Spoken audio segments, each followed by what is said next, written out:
The Unborn co-host. The Unborn. I think this is the... I think you have to say that title like that, Corey. Oh, you do? I'm sorry. Yeah, okay, yeah. let me... The Unborn. I can't do that, man. My throat is hurting put on already. your death metal vocals. Come on now, Unborn. The Unborn. Gee, I just coughed up blood, co-host. I can't do this.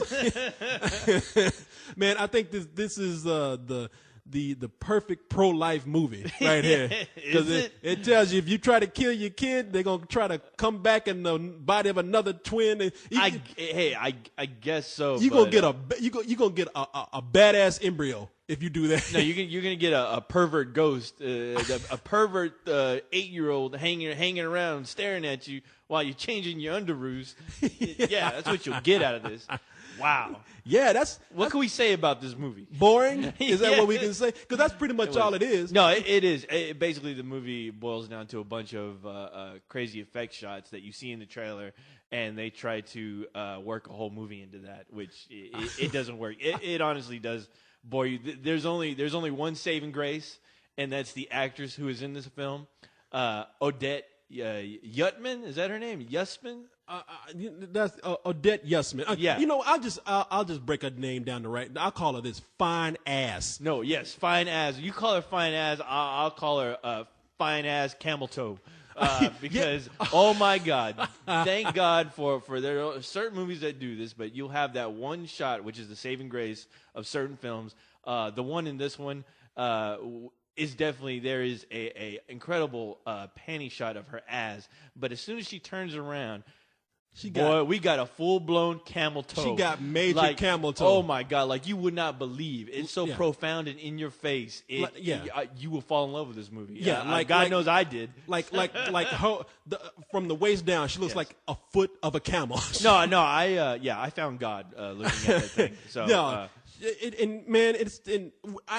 normally as I know, I'm a typical guy. I talk about women's body parts in really gratuitous ways and whatnot, but I would give this movie credit for that. Normally, I would say that was a gratuitous shot, and it really detracts from the story. Tons of them, yeah. As much as I would like to see a girl in her underwear, I'm really about the story, but there really ain't no story here. No, so you might as well give us that, dude. For crying out loud, did you not see? I mean, this movie by far has the best movie poster of all time, where you see this chick and her standing in her bathroom with her ass facing all of us to see, with the gorgeous panties and the wife beater shirt. Yeah. I mean, and thank God it's in the goddamn movie, because that was the only thing holding to my attention.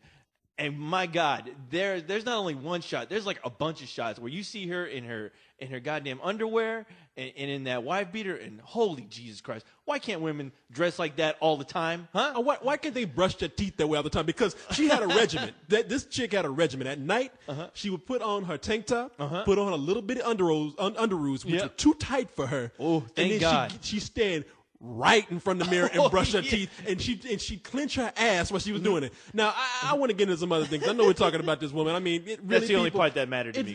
There is nothing else going on in this movie. And let me tell you what the movie's about, though. What little there is. Yes. This girl, Odette Yusman, who was last seen in Cloverfield. Yeah. She plays a girl named Casey Belden in this movie.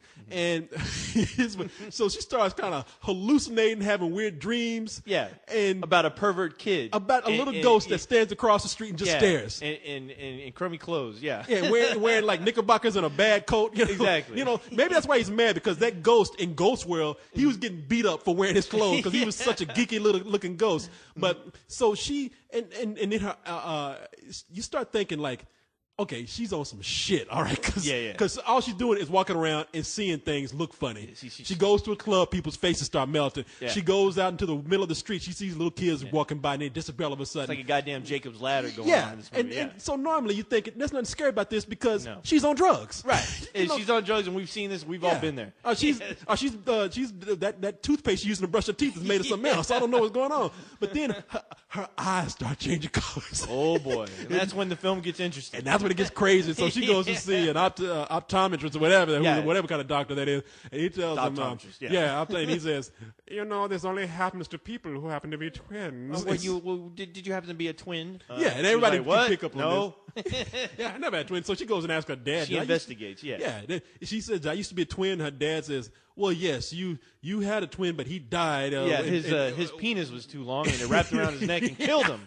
Huh? Yeah, so when you were still in utero, yeah. And now we're thinking, okay, maybe it's the ghost of this kid coming back. Yeah, but it gets crazy. You figure out that this not only is the ghost of this kid coming back, it would be enough if the kid said, okay, I died before childbirth. I'm a badass ghost fetus. But no, they got to go further than that. They got to say, not only is this the ghost of a dead kid, but he's the experiment of Nazis who experimented with twins. You go to a fucked up old people's home, the nursing home, and that creeps you out as well because you see all these old ass people. Oh boy, old people. If they weren't scary enough, oh boy, do they really make a movie? Do they really? Yeah, do they really make you see how creepy it is to be in a nursing home? Yeah, but that's a chamber of horrors. Yeah, well, they run into this lady, and she has the book with all the answers and explains everything as far as what's going on with this woman and her crazy dreams. And then it gets to a point where you realize that the Nazis, when she was a child, she had a twin, and apparently the Nazis took in these twins. I guess they were in Auschwitz, and they would gather up these twins and do experiments on them because they figured that there's something about them that had to do with the occult. Now, people, you think that we're ruining something here? We're not. I mean, no, because it doesn't make sense. There's no point where this movie makes sense. And basically, what it boils down to is just like you said. It just boils down to the things that we see in the trailer that we want to see. We want to see ghosts with upside down heads. That's all I want to see is dogs running around with upside down heads. And in this movie, I thought we were gonna get like a whole plethora of ghosts looking freaky. Yeah. This is what we get in the movie. We get one old man with an upside down head walking down some steps. Right. We get a dog with an upside down head walking down a path, and then and then we get a pit bull wearing a mask. Exactly. Yeah. And then that freaky little kid with that bad coat standing across the street. the bad coat, looking like the kid from what was that one movie? The movie about the Irish, the Irish War. Oh fuck! I cut that out. I don't know. The potato people. Yeah, I don't know. Yeah. But it's so, and it's not until the end of the movie where it turns into 28 days later. I don't know what the hell it turned into. All of a sudden, it seems like this evil spirit needs to get in the body of a young child. And then at the end of the movie, it just starts jumping into anyone who's around. Yeah. And it becomes like Invasion of the Body Snatchers or something. And then all of a sudden, it turns into The Exorcist out of the blue. Yeah. It pretty much is a very slow version of The Exorcist with a really bad script. It is a very slow and very bad. Yeah. Now, maybe I'm putting more on this movie because there's two things that a movie like this. They have two talents attached to this movie where you think it could be better. One is David S. Goyer, who most recently, he's a script writer. He's written a lot of stuff. And he's also helped write a lot of scripts. He did Blade. He wrote Blade. He co-wrote Batman Begins and The Dark Knight. And The Dark Knight. And then he. But you're hoping Dark Knight. That means quality. Exactly. But then this guy goes off and he comes out from behind, to get behind the camera. Now this isn't his first outing behind the camera. Exactly, that's what I'm saying. Unfortunately, he did probably the worst Blade movie, Blade 3. Yes. Which I cannot believe the guy who wrote the original script, 1 and 2, also took a part in creating that catastrophe called Blade 3, where fucking Blade 3 ain't even in the goddamn movie. Where's Blade? I want to see Blade. I don't want to hang out with Ryan Reynolds. Blade's not even in the movie that much. That chick from Seventh Heaven. Yeah. She got great tits, but I don't care. And then we got this. Then we have this movie that he wrote and directed. He wrote and directed. Yeah. And so I'm expecting a lot more out of the guy who wrote Blade and The Dark Knight. And for crying out loud, Gary Oldman's in the damn movie. Exactly. And you're just like, it gets a little bit of credibility. Who knows? But I have to admit, I mean, I was like, okay, I'm looking forward to that movie because we were both. The last midnight movie we went and saw, they had the trailer for this, and at first you're like thinking, all right, just another jack off horror film that is going to come and go. And then halfway through the trailer, we were like, oh shit! As soon as we saw that dog with the goddamn head upside down, I'm like, all right, I'm there, I'm in. That's Let's do what it was. Yeah, we saw that old man with an upside down head, and then we saw that dog with an upside down head. We're thinking, oh, this is gonna be good. And then we saw the movie and waited 45 minutes to see all that shit. Yeah, that we saw in the trailer. No, it was very drawn out, very very boring. It could have been summed up in an hour. Yeah. I mean, because it really is a lot of this woman, Odette Yusman. This great looking young lady. Praise Jesus. If Angelina Jolie and Jessica Alba, if they both got together and somehow were able to mate and create a baby, to procreate. Yes, this woman right here, this would be the outcome of that. She's great to look at. Project. She is gorgeous. But I'll be damned, she didn't walk around this movie and just stare. Yeah, she's just staring at shit. But you know what? As long as she's staring in her goddamn underwear with that beautiful camel toe, I could care less what she's doing. I could watch her all fucking day, Corey. I swear to God. Well, see, I don't care how hot you are. You got to stop staring at some point. You got to talk to me and do something. I don't care. Hey, as long as you stare, if you stare and you shut up, hey, that's a perfect woman for me. And I know, man. As long as you're looking at me, I could care less. See, that's the problem. She ain't just looking at you. She ain't looking at the camera, she's looking across the street. When she ain't looking at, she's looking at that stupid mirror in the bathroom. When she ain't doing that, and that kid, that little ghost, that fucking pervert. That kid was a fucking pervert and a half, because I tell you what, there was a scene where, this is before you realize that it's another kid. It's not her brother, her twin brother, that you're assuming that's who the kid is. But the scene where they're in bed and that kid is like just laying over her and starts lifting up her shirt, and I'm like, I'm sure they're breaking some kind of law, because Jesus Christ, or this kid is the luckiest kid in the whole goddamn world. To me, he has to be saying to himself, thank God for acting. I do not care if you're a ghost or not. Incest is incest. Yeah, I know. And that's what everyone was thinking when that scene came up, because you're like, holy shit, what are we watching? What kind of goddamn movie is this? What kind of brother is he? Not only is this incest going on, but the kid's like, he's goddamn 8 years old. But I tell you, man, I had the feeling that Gary Oldman did this movie as a favor. No, he was. Of course. I mean, of course he was doing it. I mean, because he was in The Dark Knight. Right. He made the one. He's a great Commissioner Gordon in The Dark Knight, and David Goyer helped write The Dark Knight. So you're thinking there's a connection there. Because definitely. You know what? There's a lot of. I mean, half the cast of Dexter is in this movie. If you pay attention, the guy who plays Dexter's dad, I can't remember his goddamn name, but he's Casey's father. But he only appears at the beginning of this film, so obviously you could tell people were working on this movie, with some time to spare. And also the girl, God, if you can look up her name, she was in Sin City. She played the cop who's helping Marv. She's also going to be Silk Spectre, the first one. Oh yeah. She's in the new Watchmen film. Yeah, she's in this. She plays the mother, the crazy mother of Casey.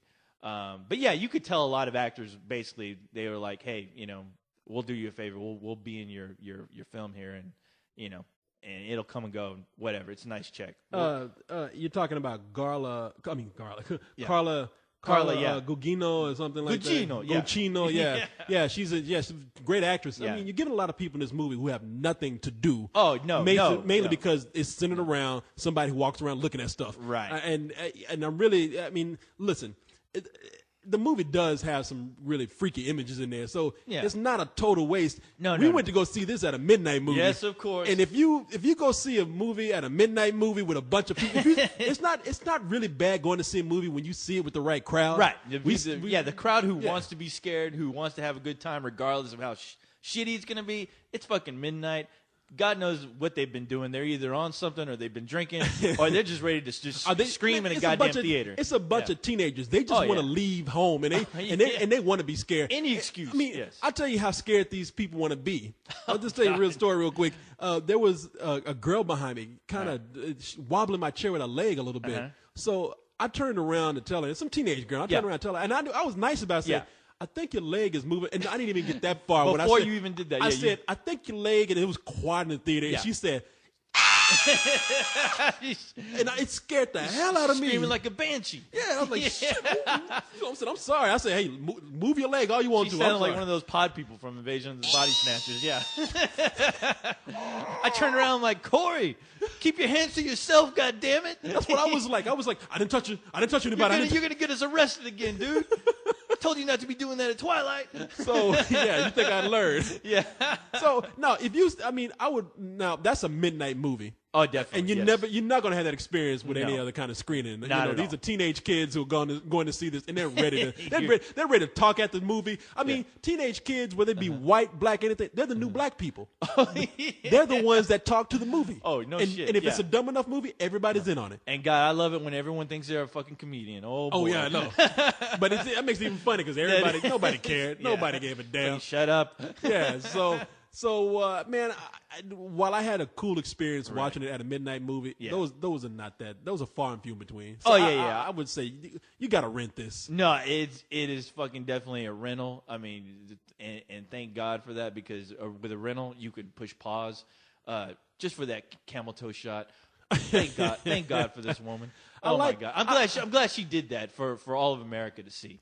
So we need more actresses like her. You know? I love how deep you are with these reviews, by the way. Oh my God, I'm sorry, but that was the one saving grace, and I will give props where they're due. And watch out, this woman, she's going to be a big star because of that camel toe. It's going to be all over the internet. I love how you can internet sensation. You can sum up a movie just based on how good the camel toe is. Due to the camel toe, this movie will be in my next year's top 10. So, Co-host says, rent it so you can see the camel toe. If I saw that, watching that camel toe shot, I mean, my fucking head was turning around like. Your head was upside down. Woo!